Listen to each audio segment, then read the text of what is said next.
Today we're going to be discussing how you can create a revenge-driven character. So let's take a look at how to create this interesting character type. So first of all, what is the revenge-driven character? A revenge-driven character is a character whose main motivation is to get revenge on those who caused them harm. This need for revenge may be shown through their emotions or through their actions. Some examples of this character type include Guts from Berserk, Eren from Attack on Titan, Sasuke from Naruto, and Thorfinn from Vinland Saga. So first of all, when you are creating a revenge-driven character, it's important to know who this character type is at the beginning. Understanding who they are at the start will make it easier to know who this character should become by the end of your story and throughout their journey in your story. So know who they are at the beginning to help you understand how they should change throughout the course of the story. A revenge-driven character is a character type who is not only a single character type, they are a character who changes alongside the story. Someone who may become more focused on revenge, or someone who may find peace throughout the story and become more of a peaceful character. In the beginning, these characters will typically have many hopes, dreams, or wishes. However, their peaceful outlook of the world will likely change shortly afterwards, as they are faced with a difficult or challenging event that shapes them into the vengeful character they become for the majority of the story. So once you understand who this revenge-driven character is at the beginning, it's important to consider their breaking point, the moment that causes them to snap and first begin their journey as this vengeful character. Consider the event that occurs to make them reach this breaking point. To create a revenge-driven character, they will typically need to experience some kind of betrayal or a traumatic event of some kind. And usually this betrayal will come from the hands of someone they previously trusted, which will make it all the more difficult and heartbreaking for them to experience. And this is why this particular event causes them to become so vengeful. They need a difficult event in order to become someone who is very focused and whose main motivation is revenge.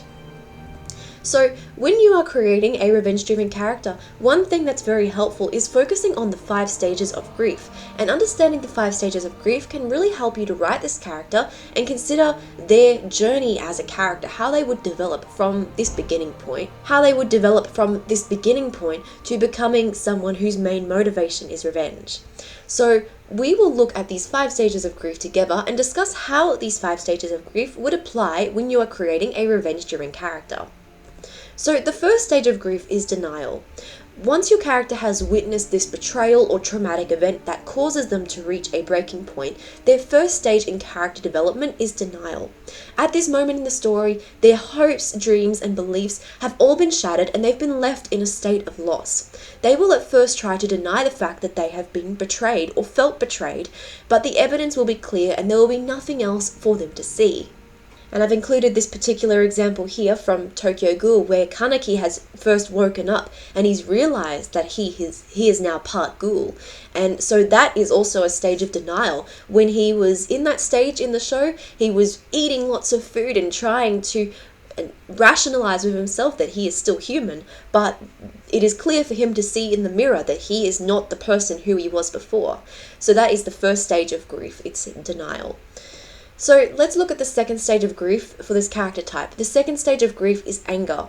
At this point, the revenge-driven character first begins to gain their anger. The truth of the betrayal or this difficult event really sinks in, and this character is filled with anger at what has been done to them and what has happened. And so that is the next stage for a revenge-driven character. They will be filled with anger, and that anger is what fuels them and becomes their motivation to become this vengeful character. So the third stage of grief for this character type is bargaining. At this stage, they come to see revenge and being a vengeful character as their only option.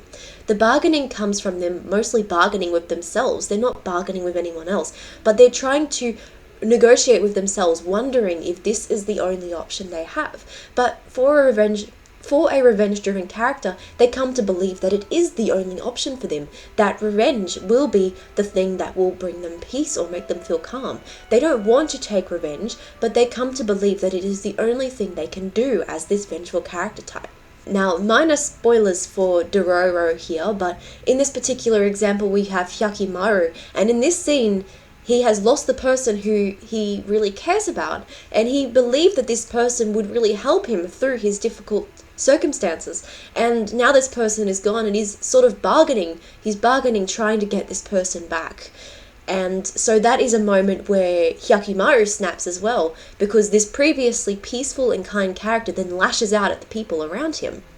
So at this stage of grief in your character's development, consider how your character would bargain with themselves or rationalize with the people around them and try to find reasons to explain why they want to take revenge and why they feel this is the only option they have.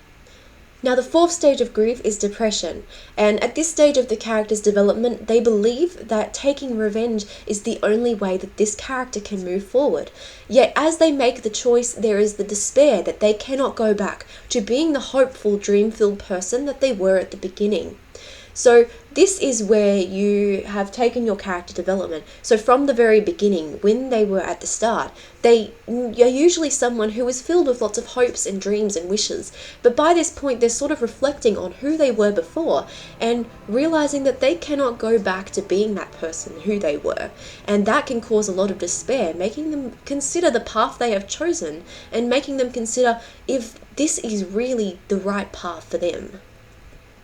And the fifth stage of grief is acceptance. So the final stage of grief is acceptance, and for a revenge-driven character, this stage may be presented in three main ways, and we will discuss these three main ways shortly. So let's discuss a few more things about how to write a revenge-driven character. It's really important to understand their journey as a character. In note form, write down the moments that are most memorable for them, that really shape them as a character. Not only moments where they experienced difficulties and hardships, but also moments where they had hopes and dreams. Understand all of the moments that have really shaped them and the memories that are most significant to them as a character. And then consider who this character becomes by the end. So as your character has gone through this journey and experienced these stages of grief as a revenge-driven character, consider who they become by the end of your story. There are a few main paths that will usually be an endpoint for a revenge-driven character. Number 1, they get overwhelmed by their need for revenge. They are unable to get a satisfying revenge and feel fulfilled by that revenge, and they fall into madness. An example of this is Naraku from Inuyasha. Number 2, they get the revenge they seek, but it does not bring them satisfaction. They come to realize that the revenge won't heal them and go on a journey to find what will bring them peace.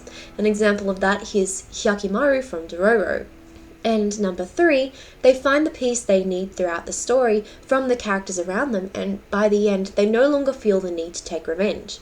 An example of that is Kikyo from Inuyasha. So as you can see, there are many different paths and ways to create a revenge-driven character.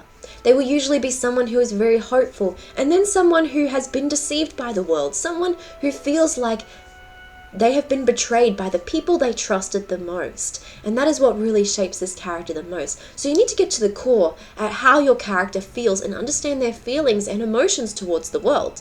Understand their perspective and how they see the world and how they feel like this world has betrayed them. And then as your character goes on their journey, consider moments that really shape them as a character and decide who they will become by the end of their character journey. Thank you so much for joining me in today's video. I really hope you enjoyed it. If you did, please let me know in the comment section down below. Let me know what kind of revenge-driven characters you're creating, because I would love to hear about them, and I'm sure others would love to hear about them too. Check out my manga Having Faith, where I focus on my own vengeful character, Faith, in the story.